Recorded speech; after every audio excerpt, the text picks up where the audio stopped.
What if the Bohemian Revolt succeeded?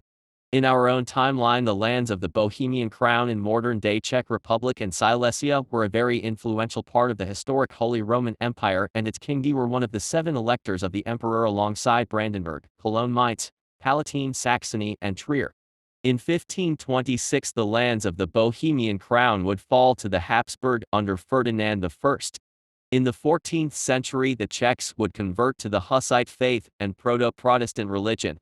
Following the Protestant Reformation, the Sudeten Germans also begun to leave Catholicism behind in favor of Lutheranism. While initial Habsburg monarchs tolerated Protestants in Bohemia, this changed in 1617 when Ferdinand of Styria became king of Bohemia. This were escalating quickly and came to a head when the Bohemian nobles defenestrated Austrian envoys in 1618. This sparked a war against the Habsburg. Just a year after the war begun, Ferdinand became Holy Roman Emperor, and the Bohemians elected Frederick V from the Palatinate as their king. The Bohemians failed to secure any allies, and the accession of Frederick V only increased the Catholic force, and in 1620 they'd win the Battle of White Mountain, bringing an end to the Bohemian Revolt.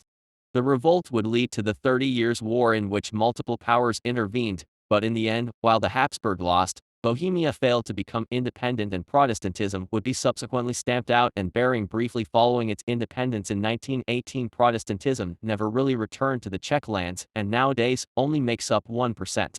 But what if that didn't happen? What if the Bohemian Revolt succeeded?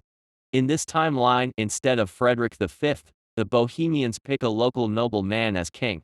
The most likely candidate being Count Jindřich Matthias of Thurn-Valsacina. In our own timeline, he was a leading member in the defenestration and revolt, and on top of that a seasoned military commander, and he was Lutheran. In this timeline, we can also just assume that the Protestant League comes to their aid, and without Frederick V, we can maybe assume the Holy League is less enthusiastic in supporting Austria. Maybe they can also give Lusatia to Saxony to gain their favor. We can also just make them luckier. In our own timeline, the forces under Thurn were at the gates of Vienna in June 1619, only to be beaten back.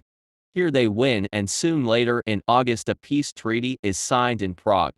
The Habsburg would lose ownership of Bohemia and recognize Jindřich Matthias of Thurn-Valsacina as king of Bohemia, with Saxony getting Lusatia from Bohemia.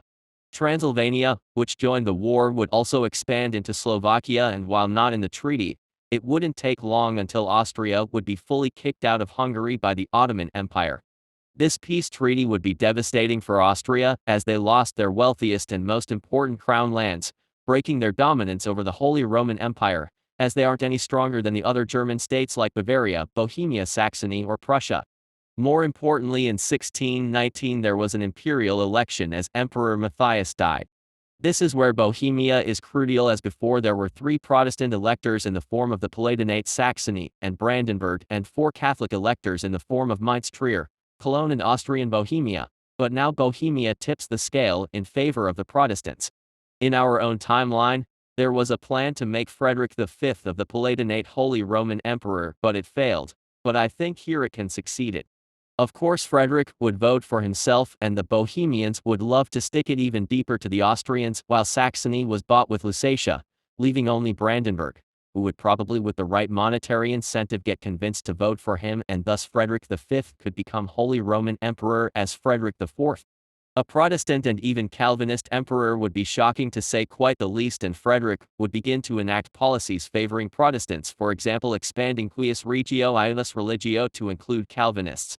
His reforms would find opposition in the Catholic League led by Bavaria, and so a new war could break out. Spain would also join them to reinstate the Austrian Habsburg. The Protestants on their side could get help from the Dutch, who are in open revolt against the Spanish. England, as the Queen of the Palatinate, is the daughter of the King in France. Even though Frederick V is the Holy Roman Emperor and thus a rival to France, he at least keeps the empire divided from Spain, and thus France aids the emperor. I can't say how long this war would last, but I'd say around 13 or as long as the final phase of the 30 Years' War. Ultimately, I believe the Protestants would come out on top. In the peace treaty, Frederick V would be recognized as emperor and the Catholic League gets disbanded. Austria would lose even more, namely Upper and Lower Austria to Bohemia, as they had a huge Protestant population. This also means the loss of Vienna, with their new capital likely being Graz or Innsbruck. The Ottomans also take Hungary. France would still take Ruslan, France Comte and Artois. I could even see France take the entire Spanish Netherlands, but I could also see that the Palatinate take it, or it being split in multiple ways. Catholic German states would also lose land in smaller scale. This war would massively cripple the Habsburg, with Austria being turned into a rump state and Spain being eclipsed by France. France is still the dominant power of Europe, and the Protestant Holy Roman Empire would now be hostile towards them. Fortunately for the empire, they didn't lose land to Sweden or were forced to be dysfunctional like in our own timeline. With the emperor now being Protestant, it is possible that more German states favor Protestantism, making it a largely Protestant institution. It is even possible for them to drop the holy part, as that was tied to the papacy. The Ottomans would probably continue to remain rivals with Austria, but it is not clear whether that rivalry also transfers to Bohemia, but I'm doubtful. In 1683 the Ottomans probably besieged Graz, and with a significantly weaker Austria and Graz not being as well fortified as Vienna, I can see the Ottomans winning. I doubt they'd annex Austria, but they could force Austria into a tributary system. I also doubt that they expand further, as they are at this point simply overstretched and start to face institutional issues, but their decline is massively delayed.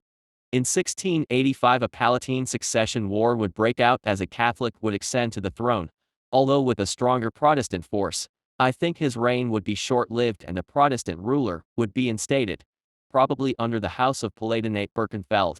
It's also possible that after this, the Dukes of Brandenburg Prussia establishes itself as the Holy Roman Emperor, as they are the greatest force in the Holy Roman Empire.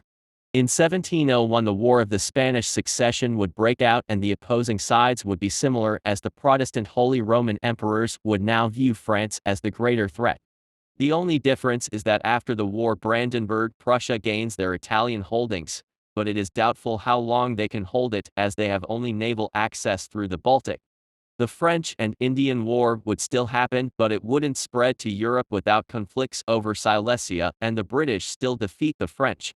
Ottoman decline would be delayed almost a century, and only really begins with the Treaty of Kukukanerka. The Brits likely still tax the Americans, leading to the American Revolutionary War, in which France and Spain support them. The United States would gain its independence, and in Europe France still turns to revolution, beginning the Colchian Wars.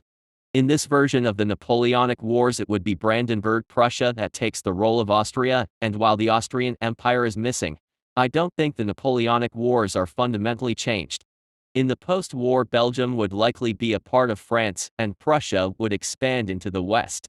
The German Confederation would be created with the Kingdom of Brandenburg being its leader. Hanover, Saxony, Bavaria, Württemberg, and Bohemia also hold the title of kingdom. Without Austria, Italy would likely be left to its own devices. It is in the realm of possibility, but certainly not guaranteed, that during the Revolution of 1848 Germany actually unifies. This German Empire led by Brandenburg would be the dominant power in Central Europe. Italy and Hungary would also have been formed by the revolutions of 1848 as well, with especially Hungary being an ally of Germany, and it also being Protestant without the Habsburg. Especially with Hungary, Germany could find itself at odds with Russia due to competing claims in the Balkans, and Russia would align itself with Italy, as Italy has claims against Germany.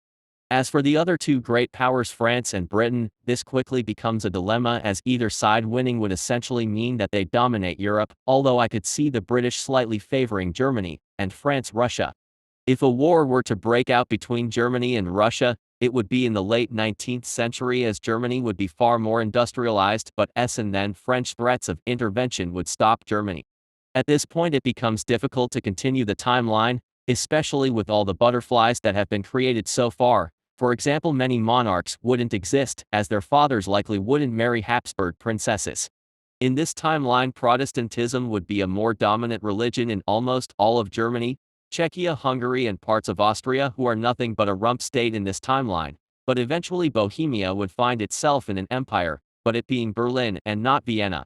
If you liked the episode, leave a like, and don't forget to subscribe.